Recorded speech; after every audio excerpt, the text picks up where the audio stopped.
संपाद्य ज्ञानंच विदाय भक्तिं विलोकितो येन समाधिराजा वैराग्यवन्तं सुविचारयुक्तं नमामि जोगं शिरसा गुरुन्तं।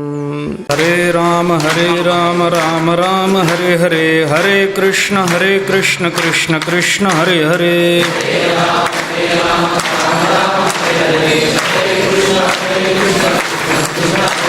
हरे राम राम राम हरे हरे, हरे कृष्ण कृष्ण कृष्ण हरे हरे।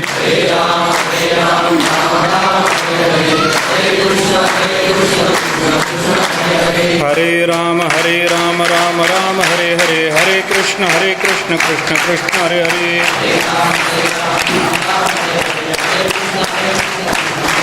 कुंडलिक वरदे हरि विठ्ठल श्री ज्ञानदेव तुकाराम।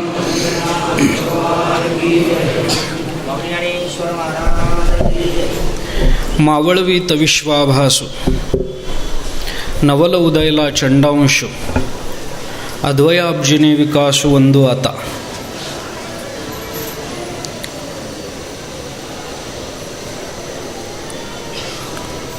सद्गुरु श्री अमृतनाथ स्वामींच्या या प्रांगणामध्ये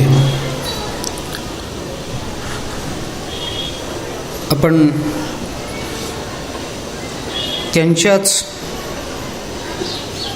कृपेने संपन्न होणाऱ्या या 3 दिवसीय प्रवचनमालेला प्रारंभ करतो। वारीमध्ये इथं प्रवचन व्हावं ही संकल्पना मुळात बाबांची। बाबांना वारीत भेटायला आल्यानंतर बाबाने एकदा माझ्या कीर्तनांची चौकशी केली होती की वारीमध्ये कुठे कुठे कीर्तन करता, आणि सकाळची वेळ जर रिकामी असेल तर आपल्याकडे काही सुरू करता येईल काय, याची चौकशी एकदा बाबांनी केली। कार्यक्रमांची ओढाताण जास्त असल्यामुळे चिंतनाला तेवढा वेळ देता येणार नाही या भयानं मीच त्यांना म्हणत राहिलो की बाबा नको, पाहायला वेळ मिळत नाही, अभ्यासाला वेळ मिळत नाही। आणि माऊलींच्या शब्दावर आळंदी क्षेत्रामध्ये सद्गुरू श्री अमृतनाथ स्वामी महाराजांच्या समाधीच्या सन्निध समोर काहीतरी बोलण्यापेक्षा अभ्यास करून बोललेलं बरं। याच्याकरता आपण नंतर कधीतरी करू, कार्यक्रम कमी झाल्यानंतर करू, असं मी बोलत राहिलो। पण याची कल्पना नव्हती की कार्यक्रम कमी होण्याच्या ऐवजी आमच्या आयुष्यातून बाबाच कमी होते। दुर्दैवाने त्यांच्या सहवासाचा अधिक काळ जीवनामध्ये लाभला नाही, तरी पण जेवढा काळ लाभला तेवढा काही जन्मांकरता पुरणारा आहे याची जाणीव माझ्या अंतःकरणामध्ये आहे। त्यांचा हा संकल्प यावर्षी या संकल्पाने बऱ्यापैकी उचल खाल्ली, आणि बाबांचे संकल्प आदरणीय हरिभक्तीपरायण पुरुषोत्तम महाराज पूर्ण करतील याचा विश्वासही आता बाबांना वाटायला हरकत नाही। या परंपरेचे पाईक, या परंपरेतील श्रद्धावान मंडळी आज इथे उपस्थित आहेत। आदरणीय दादा असतील, आदरणीय विठ्ठल दादा असतील, म्हेत्रे काका असतील, अन्य सर्व मंडळी आणि आपण सर्व वारीसाठी जमलेल्या आपल्या सर्वांच्या चरणी मी नतमस्तक होतो आणि माऊलींच्या शब्दाकडे प्रवृत्त होतो।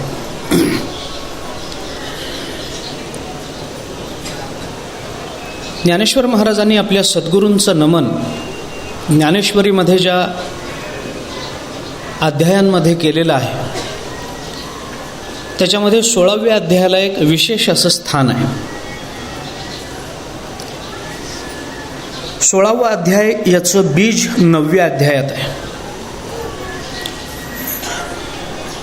दैवी आणि आसुरी संपत्तीचं चिंतन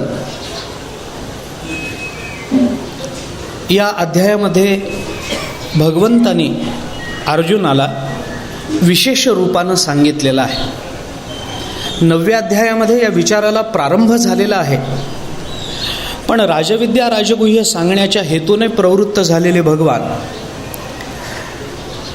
दैवासुर संपत्तीकडे जास्त वळले नाहीत आणि तो विषय तसा झाकून राहिला. त्या विषयाचं उत्कट आणि अभिव्यक्त रूप 16व्या अध्यायामध्ये प्रकट झालं.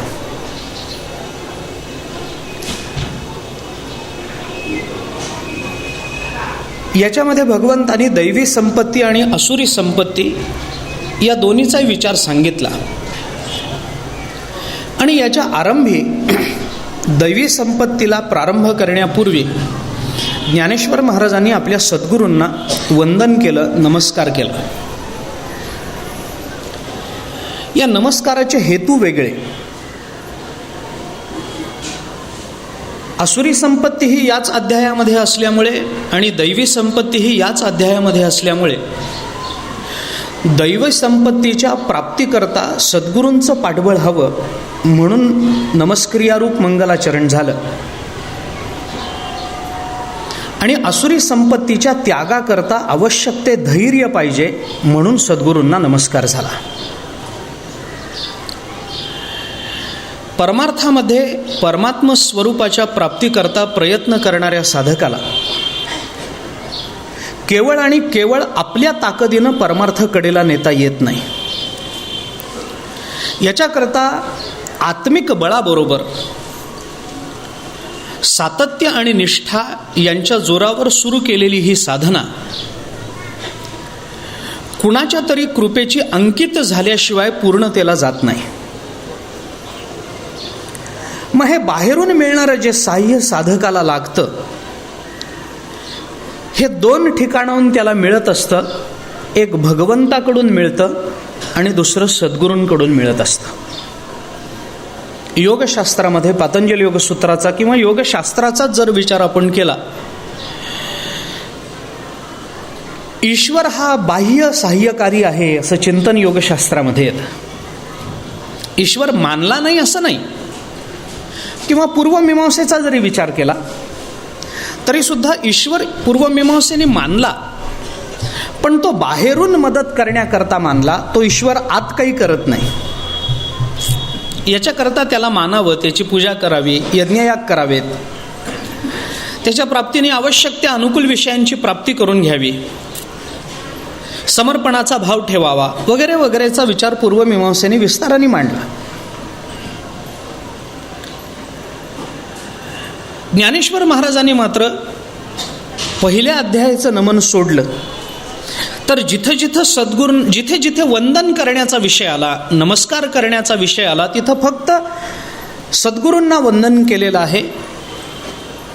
फार विस्तार या विषयाचा मी करणार नाही, पण या सगळ्याचा विचार परमात्मा आणि सद्गुरू हे दोघेही सहाय्यकारी असताना ज्ञानेश्वर महाराजांनी आपल्याला फक्त सद्गुरूंचीच नमनं पुढं का सांगितली अशी शंका कुणाच्या मनात येऊ नये याच्याकरता फक्त एक तुकोबारायांचं उत्तर तुकोबारायांनी दिलेलं त्यांच्या वाक्यात सांगतो हा विषय संपवतो, कारण याच्यावर जास्त चर्चा करायला तुकोबारायांनी वाव ठेवला नाही.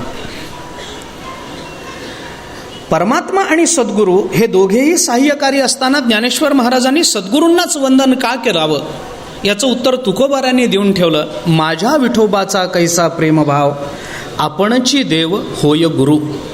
देव आणि गुरु यांचा अभेद जर सद्गुरूंच्या चरणाशी होत असेल तर हिंदी भाषेत एक म्हण आहे, हत्ती के पाँव में सबके पाँव.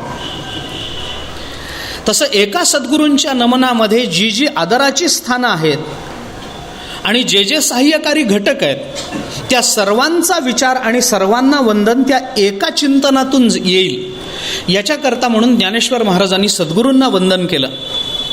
आणि ज्ञानेश्वर महाराजांनी हे वंदन करताना ज्या भिन्न भिन्न भूमिका सद्गुरूंचं वर्णन करताना आपल्या समोर ठेवल्या त्या अतिशय समर्पक, अतिशय व्यापक, अतिशय बांधीव, मुद्देसूद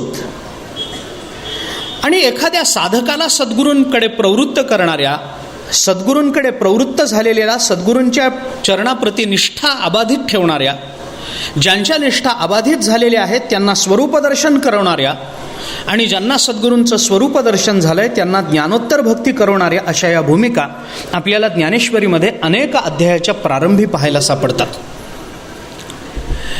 ज्ञानेश्वर महाराजांनी 12व्या अध्यायामध्ये नमन केलं, पहिल्या अध्यायामध्ये नमन केलं. भिन्न भिन्न भूमिका आहेत.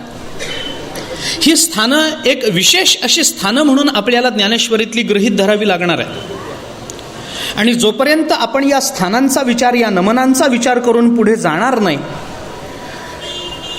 क्षमा मागून बोलायला हरकत नाही, पण मला नाही वाटत की जो या नमनांचा विचार न करता ज्ञानेश्वरीचा विचार करेल त्याला ज्ञानेश्वरी सुटेल. सद्गुरूंच्या कृपेशिवाय साधकाच्या जीवनातल्या झाडाचं पान सुद्धा हलत नाही. सद्गुरूंच्या इच्छेशिवाय कोणतीही शक्ती साधकाकडे स्वतःहून चालत येत नाही. साधकाची साधना, साधकाची निष्ठा या गोष्टी स्वतंत्र आहेत. त्या त्याच्या पारमार्थिक जीवनाचा एक अविभाज्य भाग म्हणून आपल्याला गृहीत धरावा लागेल. पण ज्या वेळेला या साधनेतून काही अवांतर किंवा मुख्य फलप्राप्ती होण्याचा विचार सुरू होतो त्यावेळेला सद्गुरूंच्या कृपेशिवाय त्याला दुसऱ्या कशाचंही सहाय्य घेता येत नाही, घ्यावं लागत नाही किंवा घेणं इष्ट ठरत नाही. ज्ञानेश्वर महाराजांनी 16व्या अध्यायामध्ये आपल्या सद्गुरूंचं जरा वेगळ्या अंगानं वर्णन केलंय. जर मग बोलायचंच होतं ज्ञानेश्वर महाराजांच्या नमनांवरती आणि सद्गुरूंच्या कृपेवरती, तर मग 16वाच अध्याय का निवडावा? 12व्या अध्यायातही नमन होतं, ते का नाही घेतलं तुम्ही? पहिल्या अध्यायातही होतंच, ते का नाही घेतलं? 17व्या अध्यायात आहे, 15व्या अध्यायामध्ये सद्गुरूंची मानसपूजा केलेली आहे, 14व्या अध्यायाच्या आरंभी काही ओव्या आहेत, 18व्या अध्यायामध्ये एवढं सुंदर वर्णन आहे. 16वाच अध्याय का घ्यावा? याची जी संगती माझ्या मनामध्ये स्फुरली, का ज्ञानेश्वर महाराजांनी असं आपल्याला करावं? 16वाच अध्याय का? याचा विचार करताना मला जे त्याचं औचित्य जाणवलं तेवढं औचित्य मी आपल्यासमोर ठेवतो. कारण आळंदीचा कार्तिक वारीचा काळ म्हणजे ज्ञानेश्वर महाराजांच्या संजीवन समाधीचा काल आहे. संजीवन समाधी दिनाचं औचित्य साधून भगवंतांनी ज्ञानोबारायांना दिलेल्या शब्दाला अनुसरून शुद्ध वारी जर पांडुरंगाची असेल तर कार्तिकातली वद्यवारी ही ज्ञानोबारायांची स्वीकारून आपण सगळेजण ज्ञानोबारायांच्या चरणी नतमस्तक होण्याकरता या क्षेत्रामध्ये येतो. ज्ञानेश्वर महाराजांच्या समाधीच्या प्रसंगामध्ये नामदेवरायांनी जे वर्णन केलंय ते वर्णन जर आपण वाचलं तर आपल्या हे लक्षात येईल की ज्ञानोबारायांचं वर्णन करताना, समाधी घेताना ज्ञानेश्वर महाराज आपल्या समाधी स्थानावर जाऊन बसले. निवृत्तीनाथ महाराजांनी शिळा लावली स्वहस्ते आणि त्याचं वर्णन नामदेवराय करतात. नामा म्हणे आता लोपला दिनकर, बाप ज्ञानेश्वर समाधीस्थ. नामदेवरायांनी वर्णन केलं, आता लोपला दिनकर, या जगतामध्ये आता सूर्यास्त झाला. का सूर्यास्त झाला? तर या सगळ्याचा बाप असणारे ज्ञानोबाराय हे समाधीस्थ झाले. ज्ञानोबाराय हे सूर्य आहेत. तिन्ही देव जैसे परब्रह्मीचे ठसे, जगी सूर्य जैसे प्रकाशले. ज्ञानोबाराय हे सूर्य आहे. ते कोणते सूर्य? ज्ञानसूर्य म्हणा का भक्तिसूर्य म्हणा का आणखीन काही म्हणा, मला बाकीच्या त्याला सूर्याला लावलेल्या आत्ता उपाध्यांचा विचार मला करायचा नाही. कारण ज्ञान, कर्म, भक्ती या गोष्टीसुद्धा जेव्हा आपण ज्ञानोबारायांच्या नावासमोर लावू तोपर्यंत ज्ञानोबारायांच्या स्वरूपाला त्या उपाध्याच राहतील. जास्त चिकित्सा मी करणार नाही या संकल्पनेची. पण ज्ञानोबाराय समाधीस्थ झाल्यानंतर नामदेवरायांनी बाप ज्ञानेश्वर समाधीस्थ झाले आणि नामा म्हणे आता लोपला दिनकर असं म्हटलं. मग दिनकर लोपण्याच्या या कालावधीमध्ये जर सूर्योदयाचा विचार आपण करायला लागलो तर ज्ञानेश्वर महाराज म्हणजे सूर्य ते समाधीस्थ झाले, म्हणजे सूर्य अस्ताला गेला, आणि अस्ताला गेलेला सूर्य जर पुन्हा आपल्याला उगवणारा दिसत असेल तर तो 16व्या अध्यायात दिसतो, आणि म्हणून 16व्या अध्यायाचं औचित्य मला जास्त महत्त्वाचं वाटतं.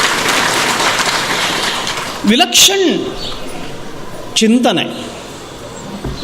मला आणखीन एकाने असं विचारलं होतं हा विषय ऐकून, की हे वर्णन ज्ञानेश्वर महाराजांनी आपल्या सद्गुरूंचं केलं आहे, आणि ही वारी ज्ञानेश्वर महाराजांची आहे. तुम्ही पौष वारीला ज्या वेळेला त्र्यंबकला जाल त्यावेळेला हे चिंतन करा,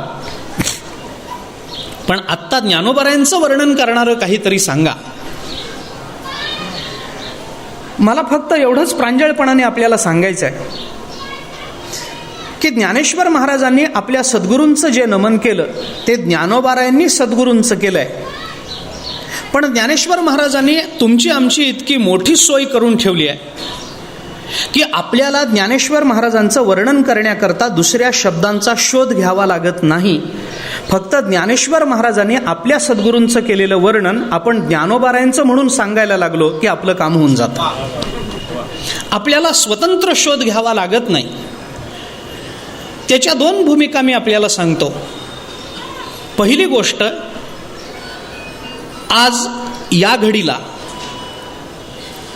कोणाचा परमार्थ किती संपन्न आहे याची चर्चा न करता मी एक धाडसाचं विधान करू इच्छितो की कदाचित ते अनेकांना पटणार नाही, कदाचित कुणाला त्याचा राग येईल, पण तुमचा सगळा क्रोध आणि तुमचा सगळा विरोध स्वीकारून मी आज हे धाडसानं विधान करतो की आज या घडीला पृथ्वीच्या पाठीवर एकाकडेही एवढी शब्दसंपत्ती नाही की त्यांनी ज्ञानोबाराय तुकोबारायांचं वर्णन करावं. ज्ञानोबाराय तुकोबारायांचं वर्णन करू शकणारा एकही अधिकारी, शब्द संपन्न, शब्द प्रभू महात्मा आज जगताच्या पाठीवर उपलब्ध नाही. कोण कुठे हिमालयाच्या कपारीमध्ये बसला असेल सिद्ध महापुरुष मला माहिती नाही, पण तो सिद्ध असला तरी आमच्या ज्ञानोबाराय तुकोबारायांचं कौतुक करण्याचं सामर्थ्य त्याच्या ठिकाणी नाही, एवढी गोष्ट नक्की आहे. मला त्याचा सर्व आदर ठेवून मी ही भूमिका मांडतो. आणि त्या सिद्ध महात्म्याला जर ज्ञानेश्वर महाराज तुकाराम महाराजांचं कौतुक करावंच वाटत असेल तर तो समाधीसमोर येईल, समाधीसमोर हात जोडेल, शब्दाची जुळवाजुळव न करता एवढंच म्हणेल, मावळवीत विश्वाभास नवल उदयला चंडांश अद्वयाब्जिने विकासू वंदू आता. आपल्याकडे शब्द सामर्थ्य नाही म्हणून ज्ञानोबारायांचं वर्णन, तुकोबारायांचं वर्णन आपल्या शब्दाच्या अनुषंगानं, शब्द जोरावर आपल्याला स्वतंत्रतेनं करता येणार नाही. आणि म्हणून ज्ञानेश्वर महाराजांच्या शब्दाचा आश्रय घेतल्या वाचून आपल्याला ज्ञानेश्वर महाराजांचंही वर्णन करणं शक्य होणार नाही. आणि म्हणून हे वर्णन जरी निवृत्तीनाथ महाराजांचं असलं तरी सुद्धा हे वर्णन जसंच्या तसं ज्ञानेश्वर महाराजांकडे आपल्याला लावता येतं. किंबहुना ज्ञानेश्वर महाराजांनी त्यांच्या भक्ताकरता नकळतपणानं करून ठेवलेली ही फार मोठी सोय आहे असं म्हणायला हरकत नाही. दुसरा विचार एक असा आहे की यदा कदाचित आमच्यावर काही सरस्वतीची कृपा झालीच आणि आम्ही ज्ञानोबारायांचं वर्णन स्वतःच्या शब्दसंपत्तीनं करायला लागलो, कितीही वर्णन आम्ही आमचे कितीही चांगले शब्द वापरून करू लागलो तरी सुद्धा त्या शब्दांना अनुभवाचं पाठबळ आपल्याला देता येत नाही. आमचं सगळं दुर्दैव इथं आहे. आमची भाषा संपन्न आहे, आम्ही कोश वाङ्मय पचवलंय, आमचं व्याकरण चांगलं आहे, आम्हाला शब्दयोजना फार चांगली करता येते, शब्दाची विविध रूपं आम्हाला वाक्यामध्ये उपयोगात आणता येतात. हे सगळं जरी चांगलं असलं तरी ज्याच्या वर्णनाकरता एवढा शब्दांचा खटाटोप आपण करणार आहोत त्याचा अनुभव काय आहे याची जर चौकशी आमच्या जीवनात आम्ही केली तर त्याचं उत्तर येईल 0. ज्ञानोबारायांचा कोणताही अनुभव नसताना ज्ञानोबारायांचं वर्णन जर करायचं असेल तर आमच्या शब्दांनी आम्ही ज्ञानोबारायांच्या चरणापर्यंत पोचू शकत नाही. ज्ञानोबारांच्या चरणाजवळ पोचण्याकरता ज्ञानोबारांचेच शब्द लागतात. याच्याकरता त्यांच्याच शब्दाच्या आधारानं त्यांच्याजवळ गेल्याशिवाय गत्यंतर नाही. म्हणून या नमनाचं चिंतन त्यांच्या वर्णनाकरता आपल्याला करायचं आहे. ज्ञानेश्वर महाराजांची ही नमनं, याचा फार मोठा परिणाम आणि फार मोठा प्रभाव ज्ञानोबारायांच्या नंतरच्या संत वाङ्मयावर आणि एकूणच मराठी वाङ्मयावर फार प्रगल्भतेने आणि फार सखोल झालेला आहे. ज्ञानोबारायांच्या नंतर या महाराष्ट्रात लगेच अवतीर्ण झालेले नाथ महाराज, त्यांचं रामायण, नाथ भागवत, काही अभंग, शुकाष्टकासारखी काही रचना, या सगळ्या रचना पाहिल्या तर त्याच्यावर ज्ञानेश्वर महाराजांच्या वाङ्मयाचा फार मोठा प्रभाव आहे.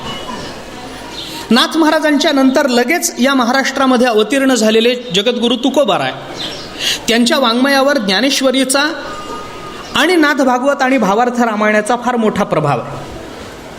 तुकोबारायानंतर या महाराष्ट्राला सावरण्याकरता पुन्हा एकदा अवतीर्ण झालेले निळोबाराय, त्यांच्या वाङ्मयावर ज्ञानेश्वरी, भावार्थ रामायण, नाथ भागवत, तुकोबारायांचा गाथा, या सगळ्यांचा मिळून प्रभाव आहे.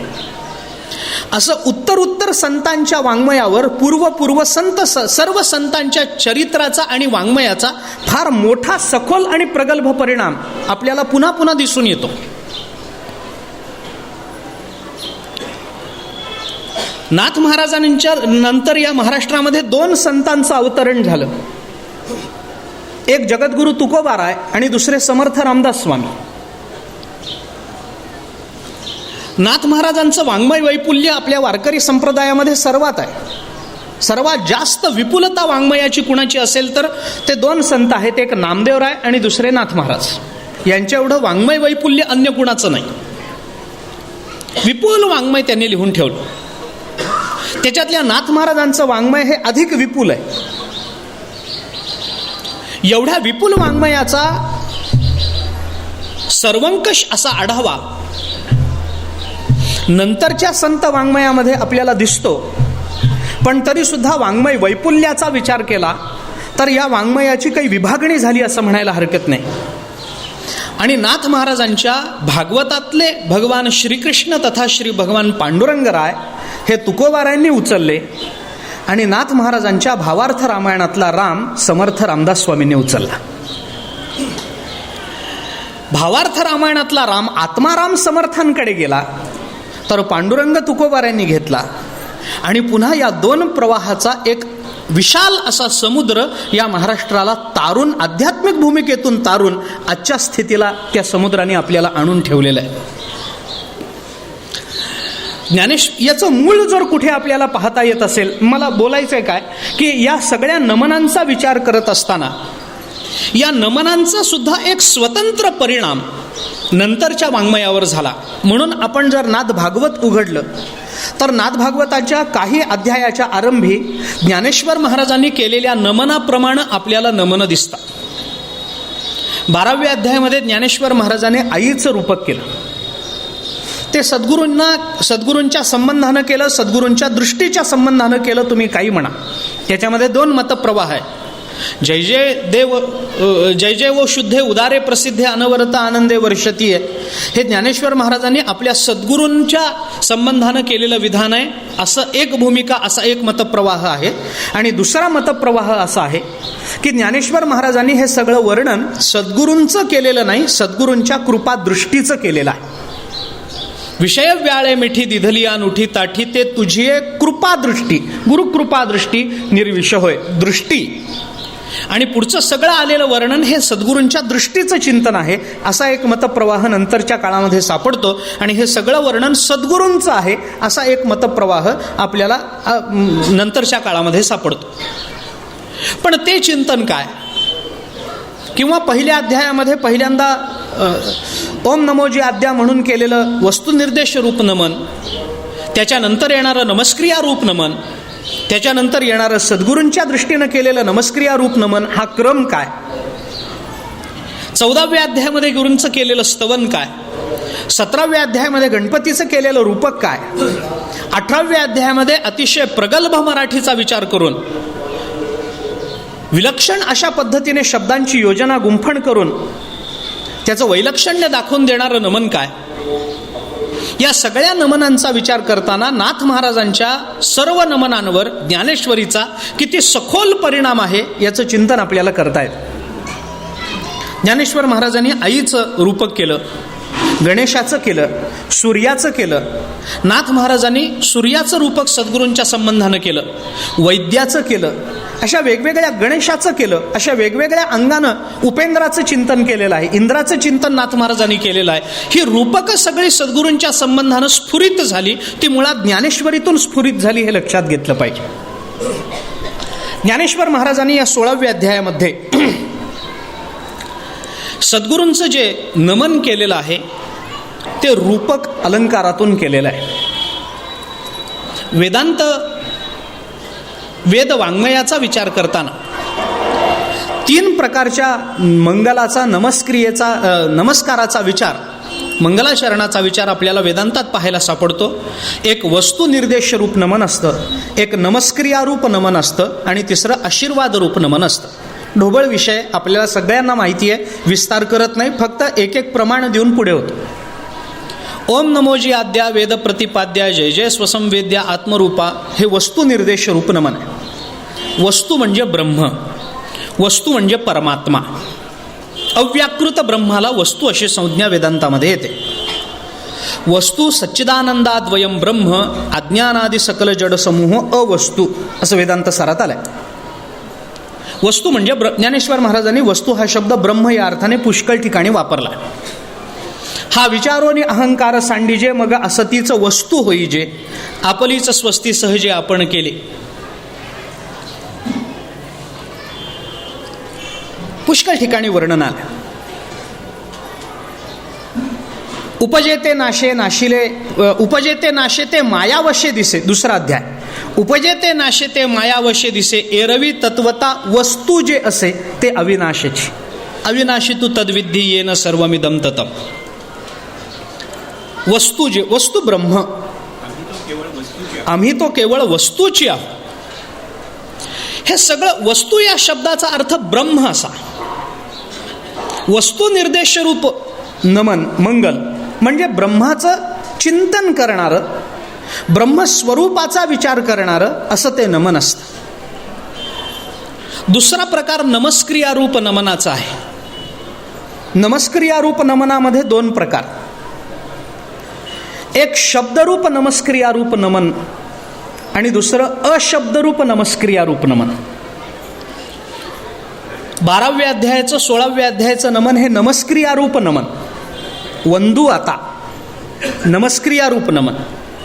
10व्या अध्यायाच्या शेवटी जे नमन आलं, 15.5 रजतवणी तैसी स्तुतीची बोलणी उगियाची माथा ठेविजे चरणी हेची भले अशब्दरूप नमस्क्रियारूप नमन. असे 2 प्रकार त्याच्यात.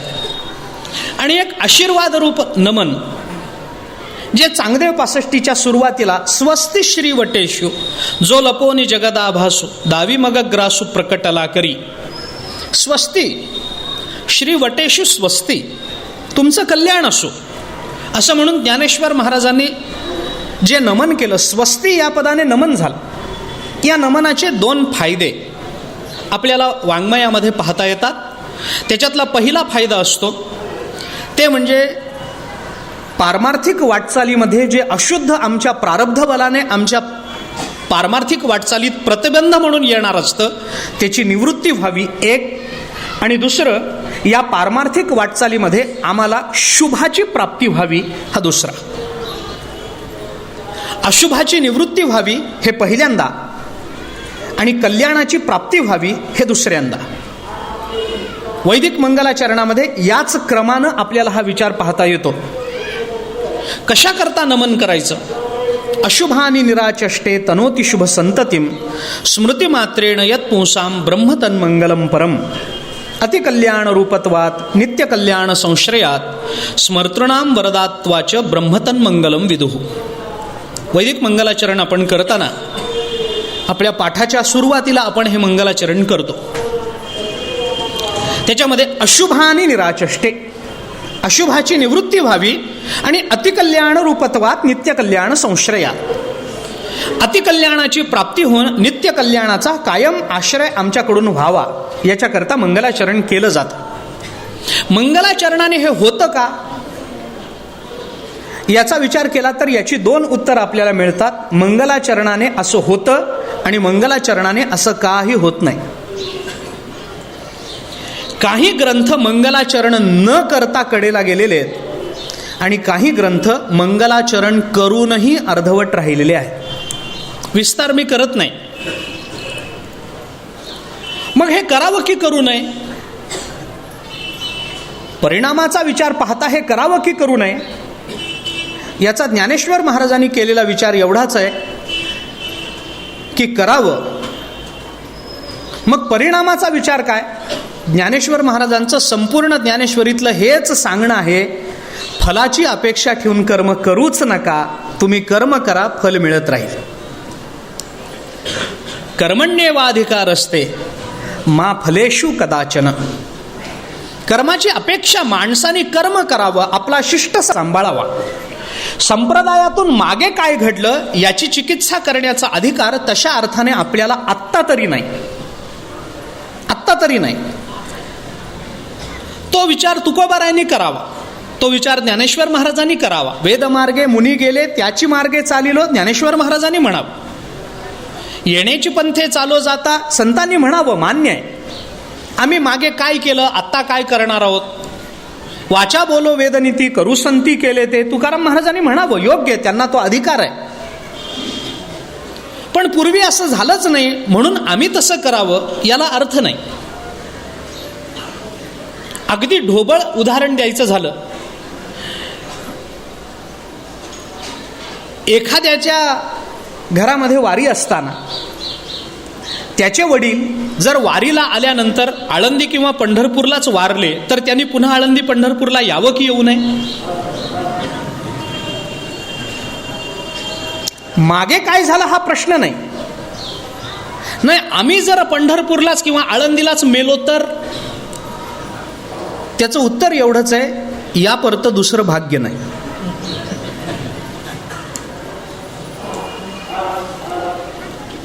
एकाने मला असं सांगितलं होतं, आम्हाला पंढरपूर धार्जिण नाही, आमचे काका पंढरपूरला आले आणि परत घरी नाही आले म्हणून आम्ही येत नाही. मी त्याला म्हटलं, मी तुला बॉन्ड पेपरवर लिहून देतो, तुला काही झालं तर मी जबाबदार, तू पंढरपूरला येच. तो म्हणाला, एवढी खात्री? म्हटलं 100% नाही, 110% खात्री आहे की तुला काही होत नाही, तू काही मरत नाहीस. तो म्हणा लिहून द्याल? म्हटलं लिहून देतो. नोटरीच्या समोर जाऊन मी सही करून त्याला लिहून दिलं की तू पंढरपूरला आल्यानंतर जर तुला काही झालं तर मी जबाबदार. त्याने सही केली, मी सही केली, तो कागद त्याच्याजवळ. माझ्या एका मित्राने मला असं विचारलं, हा वेडेपणा कशा करता? क्षणभंगूर नाही भरवसा हे कीर्तनात बोलायचं आणि पुढच्या वर्षीच्या तारखा द्यायच्या. म्हणजे संत वाङ्मयाचा अपमान कीर्तनकारांकडून जेवढा होतो तेवढा बहुधा कुणांकडून होत नसावा. कीर्तनात प्रमाण द्यायचं, क्षणभंगूर नाही भरवसा, अल्प आयुष्य मानव देह, आणि याच्यावर विश्वास न ठेवता पुढच्या 2015 पर्यंतच्या तारखा गेलेल्या असतात. तर हा वेडेपणा कशा करता? म्हटलं काय बिघडलं, काय लिहून देण्यात काय? तो म्हणाला, प्रश्न तो नाही, तू स्वतःला काय परमात्मा समजतोस काय? कुठल्या जोरावर तू हे लिहून दिलंस की तुला काही झालं तर मी जबाबदार आहे म्हणून? म्हटलं काय बिघडलं काय? तो म्हणाला, समजा काही झालंच तर? मी म्हटलं एक लक्षात घे, मी त्याला लिहून दिलंय गोष्ट खरी, जर तो पंढरपूरला आला आणि जर त्याला काही झालंच नाही तर आपला शब्द कडेला नेला माऊलीने, प्रश्न मिटला. त्याला काही झालं नाही, आपला शब्द सिद्धीला गेला. आणि यदा कदाचित पंढरपूरला आला आणि खरंच जर काही त्याला झालं तर मी म्हटलं, तो काही मला विचारायला येत नाही की माझं काय झालं, मला तुम्ही लिहून दिलं. लिहून द्यायला काय चाललंय आपल्या? काय बिघडतं आपल्याला लिहून द्यायला की तुला काही झालं तर मी जबाबदार? लिहून द्यायला काय चाललं? तो काही विचारायला येत नाही, महाराज मला लिहून दिलं होतं, आता तुम्ही जबाबदार, मला जिवंत करा. तो काही म्हणायला येत नाही. आणि मेलेला खरंच असं जर माझ्यासमोर मला जिवंत करा म्हणून आला तर मी जिवंत राहत नाही, म्हणजे प्रश्न मिटला. दोन्ही बाजूने अडचण मिटते. मुद्दा हा आहे,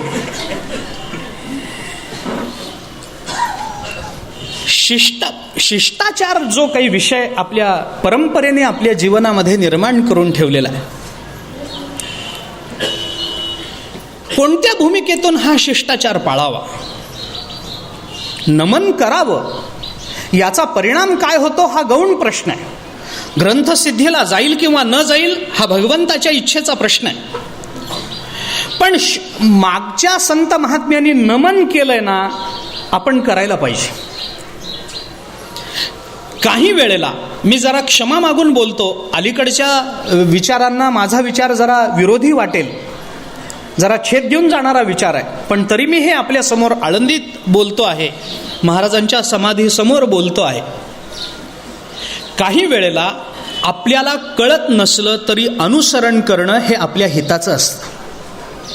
आपल्याला जाणीव नसते त्याची गोष्ट खरी आहे, पण तुम्ही बाकी 100 ठिकाणी डोळे मिटून अनेकांचं अनुसरण करता, मग संतांचं अनुसरण डोळे मिटून करण्यामध्ये गैर काय? नको त्यांची अनुसरणं आपण डोळे मिटून करतो, त्याच्यात जाणीव काहीच नसते, पण डोळे मिटून ते अनुसरण केलं जातं. ते चुकीचं असूनही जर त्याचं कौतुक होतं तर हे योग्य असून याच्यावर विश्वास ठेवायला हरकत काय? कारण नवीन विचार हा आहे की आपण अनुसरण करताना आपले डोळे उघडे पाहिजेत. केलेल्या कर्माचं, केलेल्या कार्याचं आम्हाला चिंतन करता आलं पाहिजे, त्याची कारणमीमांसा करता आली पाहिजे, त्याच्या फलाची चिकित्सा करता आली पाहिजे, तर ते कर्म आम्ही करावं. ज्याच्या फलाची चिकित्सा करता येत नाही ते कर्म आम्ही करू नये. या दृष्टीचे कायदे आता जवळजवळ होण्यावर आहेत. तुम्हाला माहिती आहे का की तुमच्या वारीनं तुकाराम महाराज आम्हाला म्हणतात, राम म्हणता वाट चाले यज्ञ पाऊला पावली. मान्य आहे, यज्ञ पाऊला पावली याचा अर्थ काय करायचा? म्हणजे खरोखर आमच्याकडून यज्ञ घडला, आम्ही तर कुठे जागेवर बसलो नाही, कुठे कुंड बांधला नाही, कुठे काही हवन केलं नाही, आणि यज्ञ घडला कसं म्हणता तुम्ही? याचा सरळ अर्थ एवढाच आहे की एखाद्या साधकाला यज्ञ करण्यातून जेवढं पुण्य सहज मिळतं तेवढं राम म्हणून एकदा पाऊल टाकलं की तेवढे पुण्य आपल्याला मिळतं, हे तुकोबारा आपल्याला सांगतात. प्रश्न असा आहे की त्या यज्ञाचं जेवढं काही पुण्य आहे स्वर्गाचा राजा होण्यापुरतं, ते पुण्य जर आम्हाला एका रामनामातून मिळत असेल तर ते पुण्य आमच्याकडे जमा झालं हे तुम्हाला दिसलं काय? मग दिसलं नसेल तर त्याच्यावर विश्वास ठेवावा काय? नवीन पद्धत ही विचाराची. नवीन म्हणण्यापेक्षा ही जुनीच आहे, फक्त नव्या रूपानं आली. जुनी पद्धतीत याला चारवाक म्हणतात, नवीन पद्धतीत याला अंधश्रद्धा निर्मूलन कायदा म्हणतात. एवढाच फरक आहे. मला कायद्याविषयी बोलायचं नाही, तो माझा प्रांतही नाही, आता मला त्याच्याविषयी कर्तव्यही नाही. चारवाकांनी जी भूमिका मांडली तीच आहे. आम्ही करतो आहोत त्या कार्याची जर कारणाच्या दृष्टीनं मीमांसा करता येत नसेल तर आम्ही ते कार्य करू नये. सत्यनारायण करू नका का? तुम्हाला माहिती आहे का काय झालं? ते तुमची पूजा देवाला प्राप्त झाली, याच्याकडे तुमच्याकडे काय पावती आली का, दाखला आला का काही? म्हणजे तुम्हाला कळत नाही, जे तुम्हाला मान्य नाही, जे माहिती नाही त्याच्या संबंधाने क्रिया करताच कशाला? या भूमिकेचं उत्तर म्हणून मी आपल्याला हे फक्त सांगतो की ज्या गोष्टी आंधळेपणानं बऱ्याच वेळेला आपण स्वीकारतो, त्या आंधळेपणानं स्वीकारूनही जर त्याचं कौतुक होत असेल, चुकीच्या असून, तर संतांच्या मागे डोळे मिटून गेलो तर त्याचं का कौतुक होऊ नये? त्याला त्याच्या श्रद्धेवर का संशय घेतले जावेत? उदाहरण सांगतो मी तुम्हाला. घर आहे, घरातल्या माणसाला, साधं घर आहे, पती पत्नी, लहान मुलगा मुलगी, चौकोनी कुटुंब आहे. त्या घरातल्या पुरुषाला सिगारेटी ओढण्याची सवय, घरातही ओढतो, बाहेरही ओढतो. काही लोकांचं आतलं बाहेरचं वेगळं नसतं, ते स्वच्छ असतात. जसे आत बाहेर वागतात तसेच घरात वागतात. बाहेर जेवढा मूर्खपणा करतात तेवढाच घरात करतात.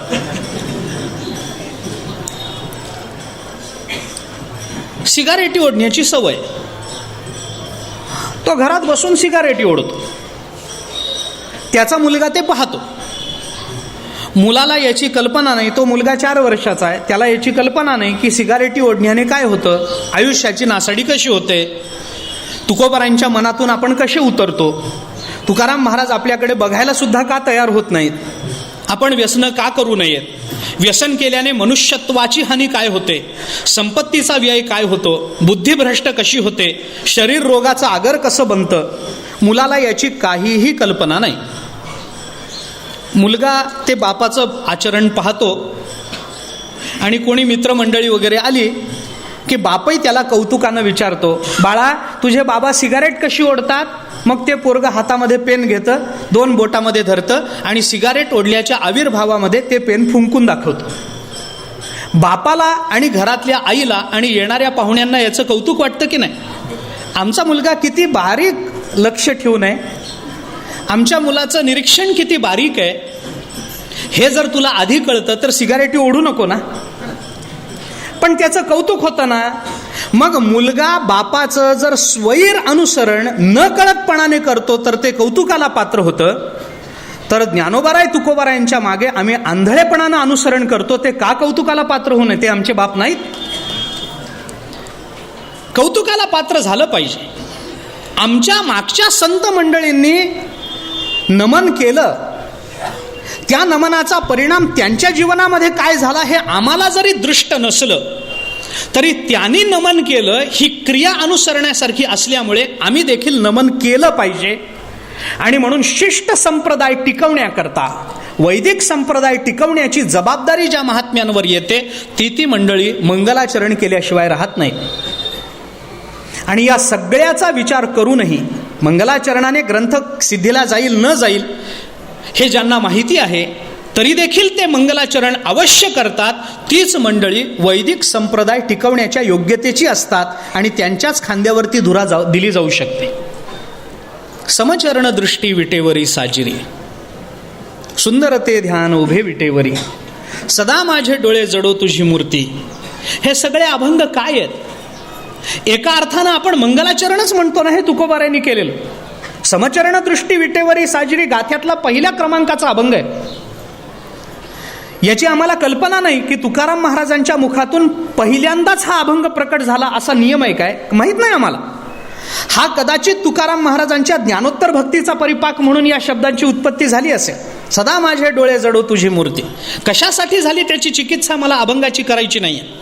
पण हा अभंग काही पहिला अभंग नाही आहे तुकाराम महाराजांच्या मुखातून येणारा, तरी गाथ्यामध्ये त्याला पहिल्यांदा स्थान आहे ना. आम्ही त्याला मंगलाचरण म्हणतो ना. तुकाराम महाराजांनी मंगलाचरण केलं. हा शिष्ट संप्रदाय आहे. वैदिक परंपरेचं जतन, रक्षण आणि वर्धन हे तुकाराम महाराजांनी, ज्ञानेश्वर महाराजांनी केलं. हे आपल्याला केवळ शिष्ट संप्रदायातून मान्य करावं लागतं. म्हणून मंगलाचरण करणं आवश्यक आहे याची जाणीव ज्ञानोबारायांना आहे. मंगलाचरण कधी करावं? न्याय प्रकाशाने म्हटलंय 3दा मंगलाचरण करावं. प्रारंभी करावं, मध्ये करावं आणि अंती करावं. याच्यातलं पहिलं प्रारंभी मंगलाचरण 1ल्या अध्यायात आलं, मधलं मंगलाचरण 10व्या 12व्या अध्यायात आलं आणि अंतीचं मंगलाचरण 16, 17 आणि 18 या 3 अध्यायात आलं. कांडत्रय रूपिणी श्रुतीचे हे कोडीसवाणी अशी गीता असल्यामुळे 3 कांडात 3 ठिकाणी ज्ञानेश्वर महाराजांनी मंगलाचरण केलेली आहे. पहिल्या कांडात 1ल्या अध्यायात केलं, मधल्या कांडात 10व्या 12व्या अध्यायात केलं आणि अखेरच्या कांडामध्ये 16, 17, 18 3 अध्यायामध्ये केलं. संगती कशी लावा त्याचा काटेकोर विचार मी आता करत नाही. ओंकारश्चाथ शब्दस्य द्वावे तो ब्रह्मण पुरा कंठम भित्वा विनिर्यातव तस्मान मांगलिका उभौ. ओम आणि अथ हे 2 शब्द ब्रह्मदेवाच्या मुखातून पहिल्यांदा प्रकट झाल्यामुळे या 2 शब्दांना मांगल्य आलेलं आहे. आणि आता, अथ या पदाचा अर्थ आता. या आता पदाचा ज्ञानेश्वरीत जेवढा बारकाईने विचार आहे तेवढा अन्य ग्रंथामध्ये नाही. हा आता शब्द ज्ञानेश्वरीमध्ये कधी दृष्ट रूपानं परिणाम दाखवतो, कधी अदृष्ट रूपानं परिणाम दाखवतो. 16व्या अध्यायात ज्ञानेश्वर महाराजांनी 15व्या अध्यायाचा प्रारंभ करताना ज्ञानेश्वर महाराजांनी आता म्हणून सुरुवात केली ना. आता हृदय हे आपुले चौफाळुनिया भले वरी बैसवू पाऊले श्री गुरूंची. हा आता शब्द दृष्ट रूपानं तिथं आला. 16व्या अध्यायाच्या आरंभी आता शब्द आला नाही. पण अदृष्ट रूपाने आता शब्दाचा संदर्भ घेतल्याशिवाय 16व्या अध्यायात प्रवेश नाही. याचं कारण एवढं की 15व्या अध्यायाची शेवटची ओवी आपण पहा. आता विश्वात्मकू हा माझा स्वामी श्री निवृत्ती राजा, तो अवधारू वाक्यपूजा किंवा वाक्पूजा ज्ञानदेवो म्हणे, मावळवीत विश्वाभास नवल उदयला चंडांश. संगती मंगलाचरणाची अशी आहे. म्हणून आता शब्द दृष्ट रूपाने जरी ज्ञानेश्वरीमध्ये सर्वत्र दिसत नसला तरी अदृष्ट रूपाने आता शब्दाने अनेकांना जोडण्याचं कार्य ज्ञानेश्वरीमध्ये केलेलं आहे. तो पूर्वप्रकृताच्या अपेक्षेने आलाय का प्रारंभ या अर्थाने आलाय का अनंतर या अर्थाने आला, हा प्रश्न आत्ता गौण आहे. आता तो प्रश्न गौण आहे. ज्ञानेश्वर महाराज 16व्या अध्यायाच्या आरंभी आपल्या सद्गुरूंना वंदन करतात. हे नमस्क्रिया रूप मंगल आहे. मंगलाचरण याच्यातल्या मंगल पदाचा अर्थ काय करायचा, त्याच्यातले व्याकरण काय वगैरे या गोष्टीची आता मी चिकित्सा करत नाही, कारण बहुतांश वेळ आपला त्याच्यात गेला आहे. नाहीतर नुसतं मंगलाचरण म्हणजे काय याच्यावरच आपल्याला बराच काळ आपला जाईल आणि ज्ञानोबारायांचे शब्द मागे पडतील. आता मला ते नको आहे.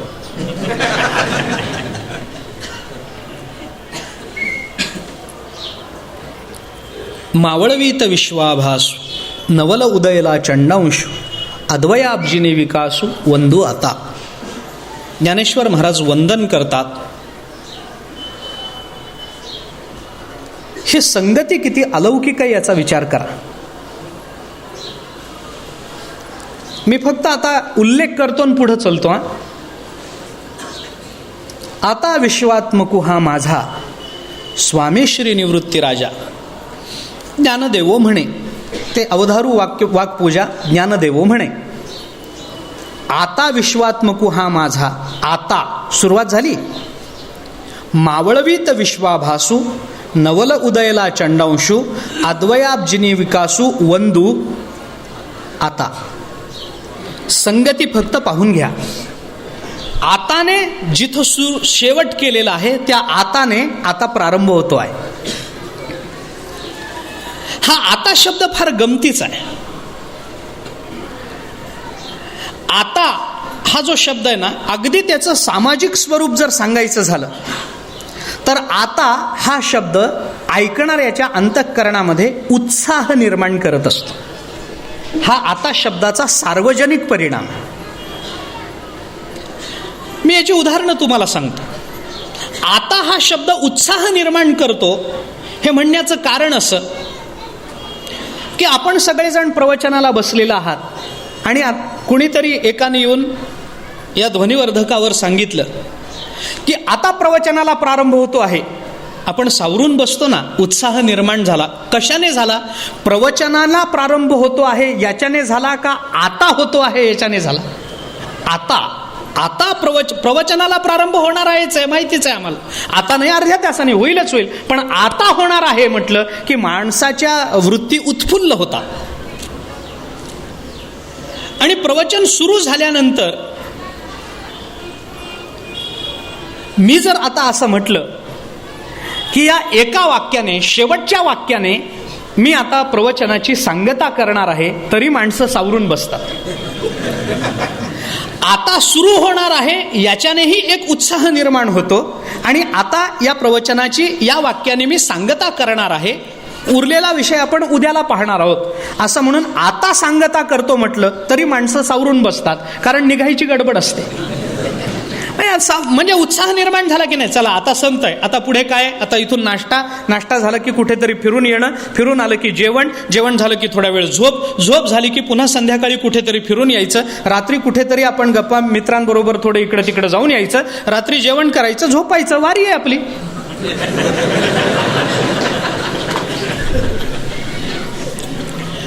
काहीतरी त्याच्या नंतरच्या मला जो विषय सांगायचा आहे तो हा आहे. आता पदाने काय होतं याचा एक विचार मी आपल्याला सांगतोय की आता हा शब्द आला की माणसाच्या वृत्ती उत्फुल्ल होतात, हा एक परिणाम आहे, सामाजिक परिणाम. आणि दुसरा परिणाम त्याचा असा आहे की आता शब्दाची योजना झाली की त्याच्याबरोबर दुसरा एक परिणाम मानसावर होतो, तो म्हणजे मनुष्य नंतरच्या गोष्टींचा क्रम लावायला लागतो. हा दुसरा परिणाम. आई मुलाला सांगते, आता शाळेची वेळ झाली हा. मुलाच्या डोक्यात सुरू होतं, अजून डबा घ्यायचा आहे, पाण्याची बाटली भरून घ्यायची आहे, दप्तर पूर्ण भरायचं आहे, पेन्सिलीला टोक केलंय का नाही हे बघायचं आहे, पेनामध्ये शाई आहे का नाही बघायचं आहे, नंतर अमुक हे क्रम सुरू झाले त्याचे. आता वेळ झाली म्हणून कळलं की नंतरच्या बाकीच्या सर्व घटनांचा क्रम आपोआप लावण्याकरता बुद्धी प्रवृत्त होते. हा आता शब्दाचा दुसरा सामाजिक परिणाम समाज जीवनावर होत असतो. मगाशी उदाहरण जे देऊन आलो ते पुन्हा एकदा आपल्याला देतो. आता मी सांगता करतो आहे म्हटलं की मनुष्य लगेच क्रम लावतो. इथून उठायचं, खोलीवर जायचं, नाश्ता करायचा, जेवण करायचं, कीर्तनाला जायचं, प्रवचनाला जायचं, अमुक ग्रंथ खरेदी करायचे, या महाराजांना भेटायचंय, ते त्यावेळेला भेटत नाहीत, त्यांची तारीख बघायची, त्यांची ॲडजस्ट करण्याकरता त्यांना भेटायचंय, त्यांची करण्याकरता त्यांना भेटायचंय. क्रम लागले की नाही हे सगळे क्रम कशाने लागले? आता या पदाचा हा एक बुद्धीवर होणारा परिणाम आहे की जिथं काही जीवनातल्या क्रमाची अपेक्षा आहे. ज्ञानेश्वर महाराज म्हणतात, वंदू आता म्हटलं की पुढचा क्रम लागला.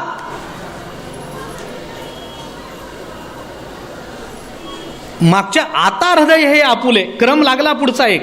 मग ती पूजा कशी मांडायची, चौरंग कसा मांडायचा, त्याच्यावर ते पाय कसे ठेवायचे, त्याला चंदनाचा अबोट कसं लावायचं, अमुक कसं करायचं, तो क्रम लागला सगळा. आता या पदाचे हे सामाजिक परिणाम. आता या पदाचे पारमार्थिक परिणाम मांगल्याची प्राप्ती आहे. आता या पदाचे सामाजिक परिणाम वृत्ती उत्फुल्ल करणं आणि बुद्धीचा क्रम लावून घेणं या दोन प्रकारामध्ये होतो. आणि म्हणून आता या पदाला ज्ञानेश्वरीमध्ये फार महत्त्व आहे. कारण ज्ञानेश्वर महाराजांनी या दोनच गोष्टी आपल्या जीवनाच्या संदर्भात ज्ञानेश्वरीमध्ये सांगितल्या. त्याच्यातली एक गोष्ट म्हणजे ज्ञानेश्वर महाराजांनी आपलं जीवन उत्फुल्ल केलेलं आहे आणि ज्ञानेश्वर महाराजांनी आपल्या जीवनाचा क्रम सांगून आपल्याला परमात्म स्वरूपाची प्राप्ती कशी होईल, कोणत्या क्रमानं होईल याचा विचार ज्ञानेश्वरीमध्ये सांगितलेला आहे. म्हणून आता या पदाला एक विशेष स्थान ज्ञानेश्वरीमध्ये आपल्याला द्यावं लागतं. आता म्हणून मी म्हटलं की मी आता त्या शब्दावर जास्त थांबत नाही. ज्ञानेश्वर महाराज आपल्या सद्गुरूंचं नमन करतात, वंदन करतात. आणि हे करत असताना ज्ञानेश्वर महाराजांनी इथं सूर्याचं रूपक केलंय. हा रूपक अलंकार आहे. उपमान उपमेययोः अभेदे साम्य प्रतीतिः रूपकः. काव्यप्रकाशामध्ये रूपक अलंकाराचं हे लक्षण आलंय. उपमान आणि उपमेय या दोघांचा अभेद दाखवून त्यांचं साम्य दाखवणं किंवा त्यांचं साम्य दाखवून अभेद दाखवणं, अमुक अमुक साम्य या दोघांमध्ये आहे म्हणून ते दोघे एक आहेत असं दाखवणं याला रूपक अलंकार असं म्हणतात. दोघांमध्ये साम्य दाखवायचं आणि त्याच्यातून ऐक्य दाखवायचं किंवा त्यांचं ऐक्य दाखवायचं आणि म्हणून त्यांच्या दोन क्रिया समान आहेत असं दाखवायचं, रूपक अलंकार. दोन्ही पद्धतीनं विचार आहे त्याचं साहित्यामध्ये. उपमान उपमेयोः अभेदे साम्य प्रतीतिः रूपक अलंकाराचं लक्षण मम्मटांनी केलेलं. बऱ्याच जणांनी वेगवेगळी लक्षणं केली आहेत. मला बाकीच्या लक्षणांमध्ये आता स्वारस्य नाही. या रूपक अलंकारामध्ये ज्ञानेश्वर महाराज म्हणजे अलंकाराचं आगर आहे सर्वार्थानं. ज्ञानेश्वरी हा शब्द, ज्ञानेश्वरी ग्रंथ जर आपण पाहिला तर ज्ञानेश्वर महाराजांनी अलंकाराची उधळण केली. आगर आहे अलंकाराचं. जरी ज्ञानेश्वर महाराज स्वतः उपमा श्लेष कोंदाकोंदी म्हणत असतील तरी उपमा आणि श्लेष हे दोन अलंकार उपलक्षणेने घेतले जावेत. ते फक्त दोनच अलंकार मानायचेत असं नाही. ज्ञानेश्वरीमध्ये ज्ञानेश्वर महाराजांनी इतके अलंकार उधळलेत. अलंकाराची खाण म्हणतो ती. आणि अलंकार हा शब्द तुम्ही कोणत्याही अर्थाने घ्या ते लागेल. साहित्यातले अलंकार घ्या, नाही व्यवहारातले अलंकार घ्या, ते आपल्याला ज्ञानेश्वरीमध्ये प्राप्त होतील. संपूर्ण ज्ञानेश्वरीमध्ये ज्ञानेश्वर महाराजांनी एकूण 42 प्रकारचे अलंकार वापरलेले आहेत. साहित्याच्या दृष्टीने विचार केला तर थोडंसं बारकाईने बघावं लागतं. एवढंच आहे, कारण काही काही अलंकारांमध्ये आपल्याला भेद करणं फार अवघड जातं. इतके सूक्ष्म भेद आहेत, त्यांच्यातली सीमारेषा स्पष्ट होत नाही, इतके सूक्ष्म भेद काही काही अलंकारामध्ये आहेत. या रूपक अलंकारामध्ये सांग रूपक, निरंग रूपक, समरूपक असे काही अधिक रूपक, न्यून रूपक असे काही प्रकार. 16व्या अध्यायाचं हे रूपक अलंकारातून केलेलं नमन हे न्यून रूपकामध्ये जाणार आहे, अधिक रूपकामध्ये जाणार. सूर्याच्या दृष्टीने पाहिलं तर न्यून रूपकात जातं. उपमानामध्ये उपमेयापेक्षा कमी गुण असतील तर ते न्यून रूपक होतं. उपमानामध्ये उपमेयापेक्षा कमी गुण असतील तर त्याला न्यून रूपक असं म्हणतात. इथं उपमान आहे सूर्य, उपमेय आहेत सद्गुरू. सद्गुरू आणि सूर्य यांच्या साम्याचं चिंतन करताना सद्गुरूंमध्ये काय अधिक आहे आणि सूर्यामध्ये काय कमी आहे याचा विचार केला तर आपल्याला सरळ सरळ भेद करता येतो. लौकिक सूर्य हा जगदंतपाती आहे, सद्गुरू हे जगदंतपाती नाहीत. लौकिक सूर्य हा दुपारी 12 वाजता पोळतो, सद्गुरू हे सूर्य कधीही पोळत नाही. मार्तंड जे तापहीन असे सद्गुरू आहेत. लौकिक सूर्य हा परप्रकाशी आहे, सद्गुरू हे सूर्य स्वयंप्रकाशी आहेत. लौकिक सूर्याचा परिणाम जगतामध्ये व्यवहाराच्या प्रारंभाकरता होतो. सद्गुरू रूपी सूर्याचा विचार जीवनामध्ये व्यवहाराच्या लयाकरता होत असतो. सामान्य सूर्य उगवला की माणसाचा व्यवहार सुरू होतो आणि सद्गुरू रूपी सूर्य उगवला की सगळा व्यवहार बंद पडतो, कारण तो परमार्थ रूप होतो, परमार्थात व्यवहार नाही. एक व्यवहाराला प्रारंभ करून देणारा सूर्य आहे, एक व्यवहाराचा लय करणारा आहे. एक जगदंतपाती आहे, एक जगदंतपाती नाही.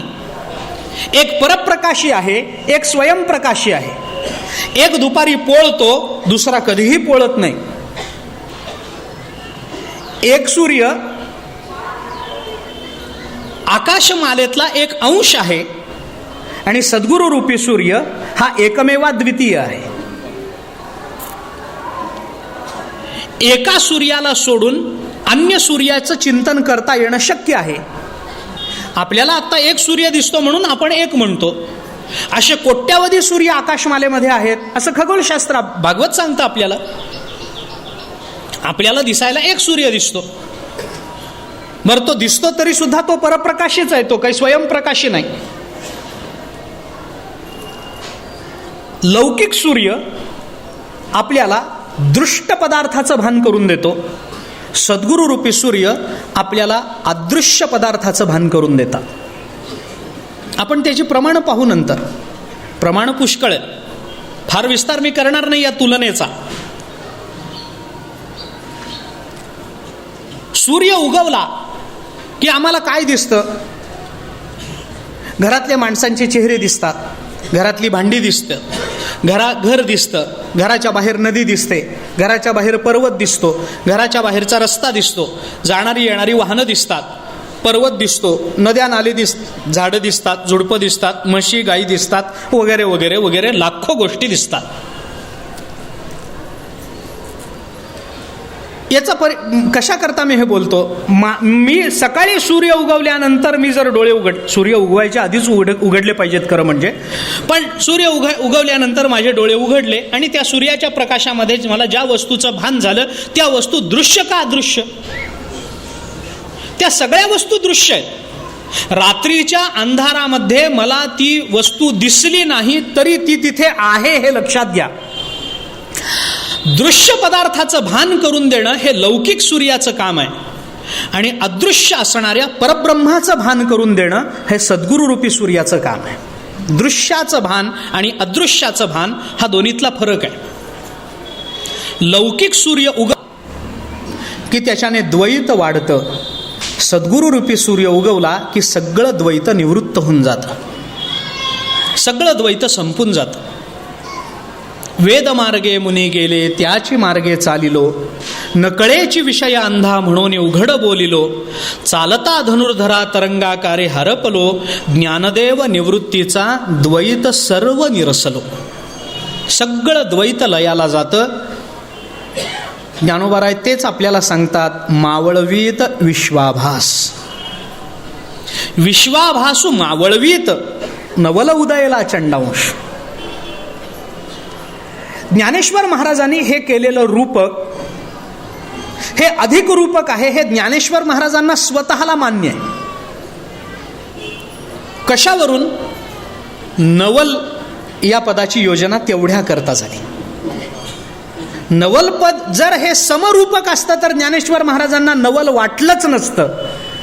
ज्या अर्थी ज्ञानेश्वर महाराज हे नवल म्हणतात त्या अर्थी सद्गुरूंमध्ये अधिक आहे आणि लौकिक सूर्यात कमी आहे, हे ज्ञानेश्वर महाराजांनाच मांडायचंय. त्यांना हे माहिती आहे, म्हणून मांडणी करतानाच ज्ञानेश्वर महाराजांनी अधिक रूपकाने ही मांडणी केली. नवल या शब्दाची योजना तेवढ्या करतात रूपकाच्या दृष्टीने, बरं का. बाकीचा परिणाम नवल शब्दाचा आपल्याला नंतर पाहता येईल. मुख्य गंमत अशी याच्यामध्ये की जे घडू शकत नाही ते घडवणं हा ज्यांच्या हातचा मळ आहे. रेडा वेद बोलू शकत नाही. रेडा काय, माणूस वेद म्हणू शकत नाही. सगळीच माणसं कुठे वेद बोलतात, तरी सुद्धा रेड्याच्या मुखातून वेद बोलवून घेणं हा ज्यांच्या हातचा मळ आहे. भिंत चालत नाही पण भिंत चालून दाखवणं हा ज्यांच्या हातचा मळ आहे. त्यांना काहीतरी नवल वाटावं हेच एक फार मोठं नवल आहे. काय नवल असावं या जगतामध्ये ज्ञानेश्वर महाराजांना? नवल कशाचं असतं? नवल माणसाला कधी वाटतं? ज्या वेळेला घडलेल्या घटनांच्या किंवा घडलेल्या कार्याची कारण परंपरा आपल्याला कळत नाही त्यावेळेला त्याचं नवल वाटतं. नवल म्हणजे दुसरं काही नाही. आश्चर्य वाटतं कधी? घडलेल्या घटनांची कारण परंपरा न कळणं हीच नवलाची उत्पत्ती आहे. अमुक एखादी घटना घडली, लहान मुलांना आपण घरामध्ये जादू दाखवतो ना, लहान मुलं असतात, आपण हातामध्ये नाणं ठेवतो, आता बघ मी हे नाणं गायब करतो, मग आपण हात मागे नेतो, ते नाणं कुठेतरी शर्टात टाकून देतो, कुठेतरी बाजूला ठेवून देतो आणि मग त्याच्यासमोर आणून मूठ उघडतो, बघ नाणं गायब झालं. तो म्हणतो बाबा तुम्ही केवढे मोठे जादूगार. हा जर एवढा मोठा जादूगार असता तर याला दुसऱ्यासमोर कशाला हात पसरावा लागला असता. पण तरी सुद्धा मुलाला का नवल वाटलं? कारण ते नाणं कुठे गेलं याची कारण परंपरा समजून घेण्याच्या बुद्धीचं सामर्थ्य त्याच्या ठिकाणी नाही. म्हणून घडलेल्या घटनांची कारण परंपरा न कळणं हेच नवल आहे. आम्हाला रेड्याच्या मुखी वेद ज्ञानेश्वर महाराजांनी बोलवला, आम्हाला नवल वाटतं की नाही? त्याचं आम्हाला नवल वाटतं. का वाटतं? कारण रेडा वेद कसा बोलतो ही कारण परंपरा आमच्या बुद्धीला झेपत नाही. म्हणून भिंत कशी चालते आम्हाला कळत नाही, त्याची कारण परंपरा आम्हाला सिद्ध करता येत नाही, म्हणून आम्हाला नवल वाटतं. ज्ञानेश्वर महाराजांना नवल आहे का हा प्रश्न. त्यांना त्याची कारण परंपरा कळते. कारण त्या रेड्यामध्ये किंवा भिंतीमध्ये असणारं चैतन्य तत्व ते चेतन आहे, चिद्रूपानं व्यवहार चालू आहे. मायेचा आधार तुका म्हणे माया होय दासी लागे पाया, त्यामुळे मायेचा आधार घेऊन वाटेल ते करण्याचं सामर्थ्य आहे. कर्तुम कर्तुम अन्यथा कर्तुम ही ताकद आहे. त्याच्यामुळे त्यांना नवल वाटायचं कारण नाही. मग ज्यांना या जगतात घडणाऱ्या कोणत्याही घटनांचं नवल वाटत नाही त्यांना कशाचं तरी नवल वाटावं हेच एक फार मोठं नवल आहे या जगतामध्ये. ज्ञानेश्वर महाराज नवल हे जे पद वापरतात त्याचा साहित्यशास्त्रीय मीमांसा चिकित्सा करायची झाली तर ते अधिक रूपक आहे हे ज्ञानोबारायांना त्याची जाणीव आहे. म्हणून नवल शब्दाची योजना. एक, मावळवीत विश्वा. आपला मुद्दा काय चाललाय? सूर्य आणि सद्गुरू यांचं चिंतन. लौकिकातला सूर्य द्वैत वाढवतो.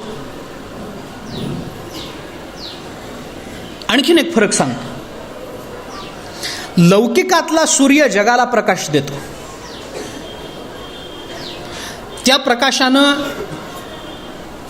बाकी कुणाकुणाला प्रकाश मिळतात. सूर्याचा प्रकाश चंद्राला मिळतो, चंद्र प्रकाश देतो. सूर्याचा प्रकाश तारकांना मिळतो, तारका प्रकाश देतात. सूर्याचा प्रकाश काजव्यांना मिळतो, काजवा प्रकाश देतो. सूर्याचा प्रकाश काही झुडपांना मिळतो, झुडपं रात्रीच्या वेळेला काही प्रकाशित होतात. हे झुडपं आहेत ना काही. सूर्याच्या प्रकाशाने प्रकाश घेऊन, सूर्याचं तेज घेऊन त्या प्रकाशाने प्रकाशित होणारे अनेक गोष्टी आपल्याला जगतामध्ये दाखवता येतील. चंद्र आहे, तारका आहेत, वगैरे वगैरे. पण गंमत याच्यात आहे की सूर्याचा प्रकाश घेऊन चंद्र प्रकाशित होतो, पण चंद्र कधीही सूर्य होत नाही. सद्गुरूंचा प्रकाश ज्यांनी ज्यांनी घेतला ते सद्गुरू झालेत. हा फरक आहे दोन्ही मधला. सूर्याच्या प्रकाशानं चंद्र प्रकाशित झाला, पण चंद्र कधी सूर्य झाला नाही. सूर्याच्या प्रकाशानं तारे प्रकाशित झाले, पण तारका कधी सूर्य झाली नाही. म्हणून तर सूर्याच्या प्रकाशासमोर तारकांचा अभिभव होतो. रात्रीच फक्त तारका आकाशात असतात असं नाही, दिवसा सुद्धा. चंद्र कुठे जाईल? नाही तर दिवसा चंद्र जातो कुठे मला सांगा ना, आकाश सोडून. तो आकाशातच असतो. मग आम्हाला दिवसा का दिसत नाही? सूर्याच्या प्रकाशापुढे चंद्राचा प्रकाश टिकत नाही, म्हणून चंद्राचं भान आम्हाला होत नाही. त्याचा अभिभव होतो, हो ना, पराभव होतो त्याचा. चंद्राच्या प्रकाशाचा पराभव होतो. म्हणजे सूर्य आपला प्रकाश देतो, पण इतका प्रकाश देत नाही की ज्याच्याने आपला पराभव व्हावा. पण सद्गुरू इतकं ज्ञान देतात की त्या ज्ञानातून अशी अपेक्षा ठेवतात की आपला पराभव व्हावा. याला शिष्यात इच्छेत पराजयम असं म्हणतात.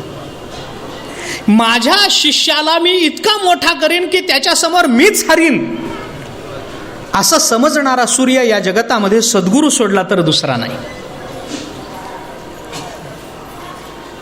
आपल्याला अनेक उदाहरणं या संत चरित्रातली अशी देता येतील.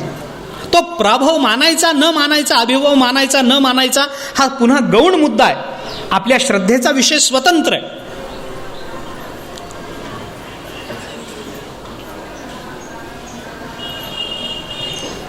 काही लोक आपलं ज्ञान देतात, पण हातचं राखून सांगावं, पण असं सांगावं की थोडं आपल्याकरता ठेवावं. ते एका वस्तादाने आपला एक पहिलवान शिष्य तयार केला. तो शिष्य खूप मोठा झाला, पहिलवान झाला. अनेक कुस्त्यांचे फड त्यांनी मारले, सगळ्यांना आसमान दाखवलं. आणि त्याला इतकं बरं वाटलं, त्या बरं वाटण्याची मर्यादा न कळल्यामुळे तो बरं वाटणं अभिमानामध्ये प्रवृत्त झालं. आणि त्याला असं वाटायला लागलं की आता मला हरवणारं कोणी नाही. म्हणून एके दिवशी त्यांनी आपल्या गुरूंनाच आव्हान दिलं, या समोर 2 मिनिटामध्ये बस तुम्हाला असा धोबी पजाट टाकतो, आसमान दिसलं पाहिजे. मला माहित नाही बरं का भाऊ ह्याच्यातलं काय, तुम्ही त्यातले तज्ञ आहात, मला कल्पना आहे. ते आम्हाला फक्त हे ऐकून माहिती आहे, आसमान दाखवणं, धोबी पछाड. कुणी आम्हाला टाकला तरी आम्हाला कळत नाही धोबी पछाड काय. आणि आसमान बघणं आम्हाला नवीन नाही.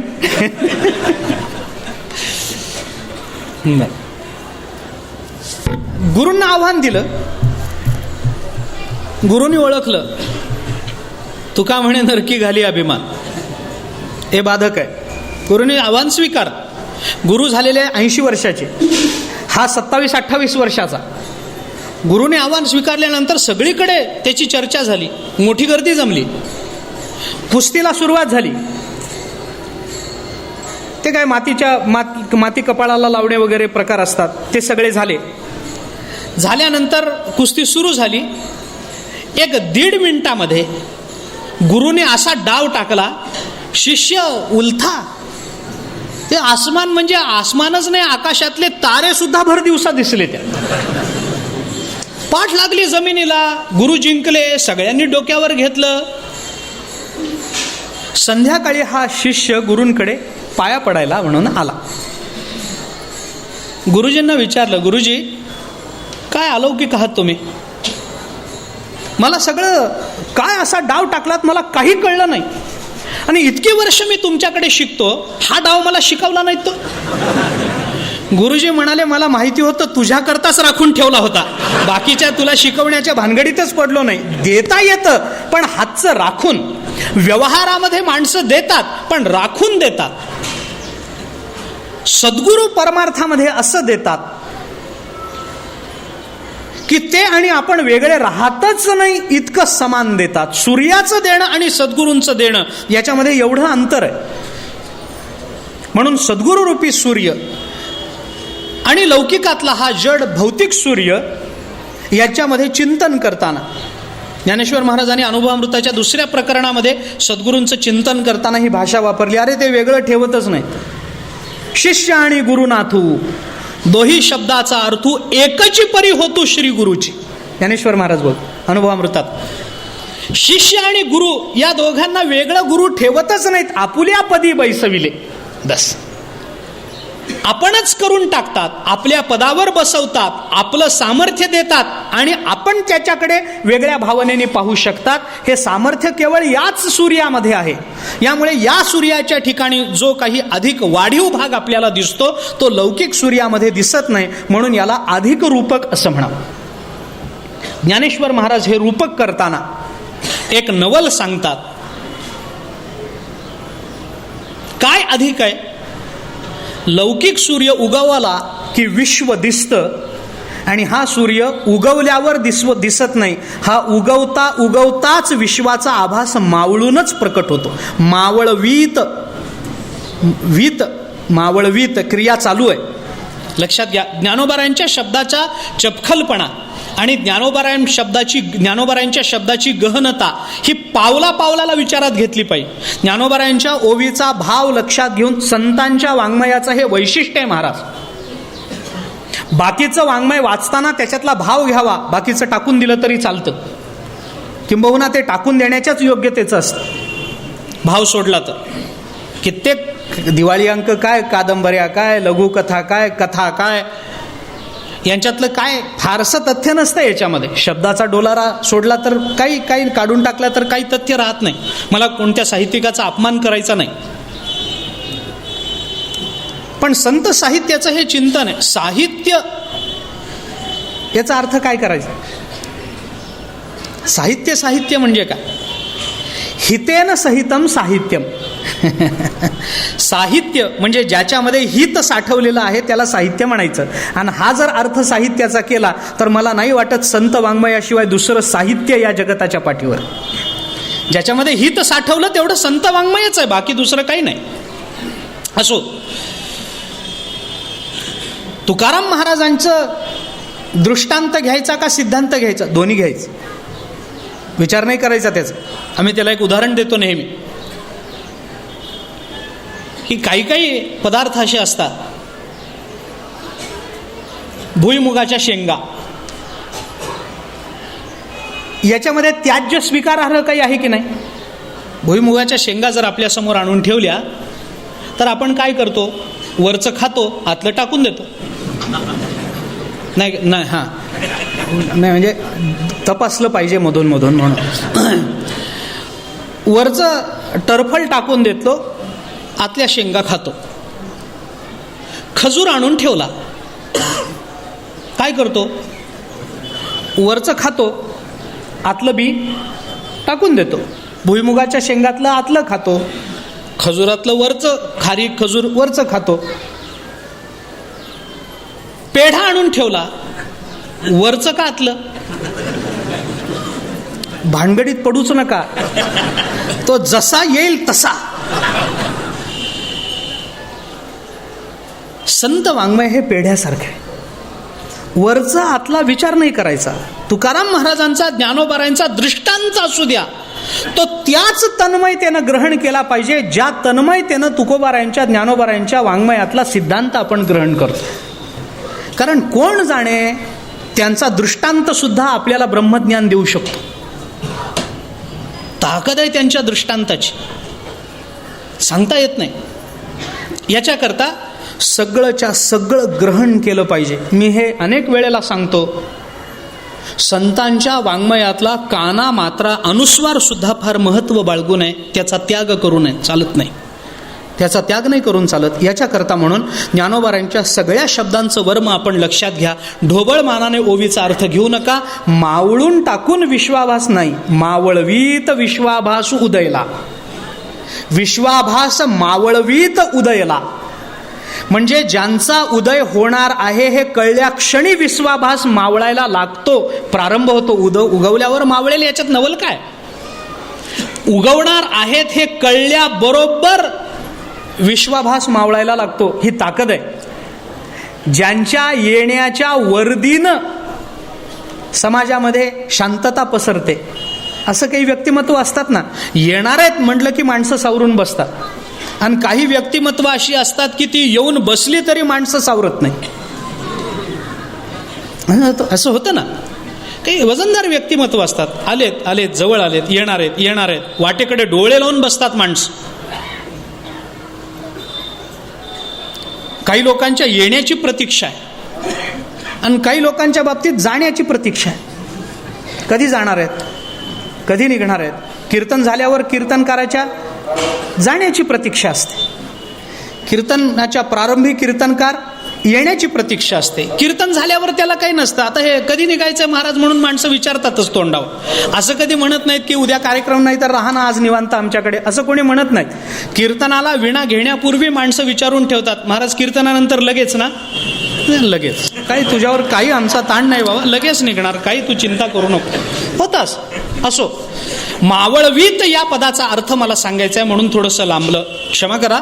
मावळवीत विश्वाभास नवल उदयला चंडांश, या नवल पदाची योजना दोन्हीकडे करावी लागते वगैरे वगैरेचा विचार आहे. तात्पर्य हे आहे की सद्गुरू रूपी सूर्य उदयाला येता क्षणी त्याचा पारमार्थिक जीवनावर काय परिणाम होतो, हा सगळा परिणाम या मंगलाचरणामध्ये ज्ञानेश्वर महाराजांनी मांडलेला आहे. की काय पारमार्थिक, लौकिकातला सूर्य उगवल्यानंतर जसा व्यवहाराचा प्रारंभ होतो आणि व्यवहारावर काय परिणाम होतो हे ज्ञानेश्वर महाराज पुढे जसं सांगतात की जेणे पाहलिया पहाटे भेदाची चोरळी फिटे, घे आत्मानुभव वाटे पांतिक योगी, किंवा शब्दाची आसकडी भेद नदीच्या दोही थोडी आरडती विरहवडी बुद्धिवेदू, तया चक्रवाकाचे मिथून सामरस्याचे समाधान, भोगविजोचित गगन भुवन दिवा. हे लौकिकातले परिणाम पशुपक्षावर होणं हे काय आहे आणि याचा साधकाच्या पारमार्थिक जीवनामध्ये नेमका परिणाम काय होतो याचा विचार ज्ञानेश्वर महाराजांनी या संपूर्ण मंगलाचरणामध्ये केलेला आहे. पण त्याच्यातला पहिला शब्द जो ज्ञानेश्वर महाराज वापरतात, पहिलं जे चरणाचं ओवीचं जे पूर्वचरण आहे त्याच्यामध्ये ज्ञानेश्वर महाराजांनी फार मोठा परिणाम आपल्याला सांगितला. फलरूपानं परिणाम सांगून नंतर साधन रूपानं परिणाम ज्ञानेश्वर महाराज या अध्यायाच्या नमनामध्ये आपल्याला सांगतात. मावळवीत विश्वाभासू, हे आपल्याला हा परिणाम प्राप्त करून घ्यायचा आहे. याच्याकरता सद्गुरू पाहिजे. आणि मग साधना याच्यासाठी सद्गुरू कशी करून घेतात, मग हे शब्दाची आसकडी भेद नदीच्या दोही थडी आरडते विरहबडी बुद्धिभेदू. मग बुद्धिभेद कसा होतो, तो बुद्धिभेद कसा मिटवावा लागतो, हे साधनातलं चिंतन नंतर आहे. फल आधी सांगून नंतर साधनेचं चिंतन आणि साधना आधी सांगून नंतर फलाचं चिंतन, अशा विगमन आणि निगमन पद्धतीनं ज्ञानेश्वरीमध्ये मांडणी आपल्याला केलेली पाहायला सापडते. इथं परिणाम आधी सांगितला, नंतर साधना सांगितली. मावळवीत विश्वाभास आमचे सद्गुरू उदयाला आलेले आहेत. हे जसं निवृत्तीनाथ महाराजांच्या बाबतीत आहे तसंच ज्ञानेश्वर महाराजांच्या बाबतीत आपल्याला म्हणता येतं मावळवीत विश्वाभास नवल उदयला चंडांश. अजून समाधी दिनाला अवकाश आहे 2 दिवस, अजून हा सूर्य आहे. त्याच्यामुळे जोपर्यंत आहे तोपर्यंत आपल्याला फायदा करून घेतला पाहिजे. आणि जरी ते समाधीला बसले तरी सुद्धा आपल्या जीवनामध्ये त्यांच्या समाधीचं चिंतन करणं हाच विश्वाभास मावळून टाकणाऱ्या सूर्याचा उदय आहे असं म्हणायला हरकत नाही. त्या दृष्टीनं विश्वाभास मावळणं म्हणजे काय, ज्ञानेश्वर महाराजांना नवल वाटायचं कारण काय, आणि हा चंडांश आहे म्हणजे नेमकं काय आहे, अद्वयाब्जीनी विकास कसा होतो आणि म्हणून त्यांना वंदन का करायचं, याचा विचार या ओवीच्या अनुषंगानं आणि या संकल्पनेच्या अनुषंगानं आपल्याला करायचं आहे. आजपासून या विचाराला आपण प्रारंभ केलेला आहे. उद्या आणि परवा 2 दिवसामध्ये या विचाराचा होता होईल तो आढावा घेण्याचा माझा मानस आहे. आपण सर्वांनी या दृष्टीने आपल्या उपस्थितीनं आणि आपल्या कृपेने मला मदत करावी अशी सर्वांच्या चरणी मी प्रार्थना करतो पहिल्या दिवशी. कारण हे मंगलाचरण आहे, त्यामुळे ज्ञानेश्वर महाराजांनी सद्गुरूंना केलं. आता आपल्याला कुणाला करता येईल, माझी भूमिका हीच अखंड राहिलेली आहे आणि आत्ताही आहे की माझ्यासमोर बसणारे श्रोते हेच माझे ज्ञानेश्वर महाराज असतात. माझ्यासमोर बसणारे श्रोते हीच माझी माऊली असते. त्या माऊलींच्या चरणी मी प्रार्थना करतो की तुमच्या कृपेनं या विषयावर बोलण्याची संधी मला द्यावी. आपल्या कटाक्षानं आपण मला या दृष्टीनं पूर्ण करावं अशी प्रार्थना करतो. आणि उद्या आणि परवा या 2 दिवसामध्ये होता होईल तो विचार करण्याचा करण्याचा विचार आहे. आत्ता आपण इथे थांबूया. पुंडलिक वरदा हरी विठ्ठल. श्री ज्ञानदेव तुकाराम विठ्ठला विठ्ठला विठ्ठला. पुंडलिक वरदा हरी विठ्ठल. श्री ज्ञानदेव